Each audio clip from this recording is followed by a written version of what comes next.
action words na natutunan na natin before. So, yung says, ganyan. Lord, alam na natin, ano? Ano.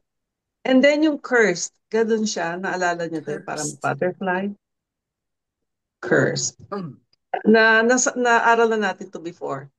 Tapos man is like this. Okay? And then trust. Tapos yung make, alam na rin natin. Yung flesh, ganyan lang. Parang hawakan mo lang yung skin mo sa face mo. Flesh. Yung Ah, strength, Parang kinukurot yung sarili. yeah, parang kapal mo. Yeah, flesh, ganyan. And then strength, okay, alam na rin natin yon. And then heart, natin ano. Yung turn, ganyan lang. Turn away. Okay. turn Turn away. away. Ha, Turn teacher? away. Away ganito. Alright. Okay. Turn away from the Lord. Sige, subukan natin ha. Our new memory verse is found in Jeremiah chapter 17 verse 5.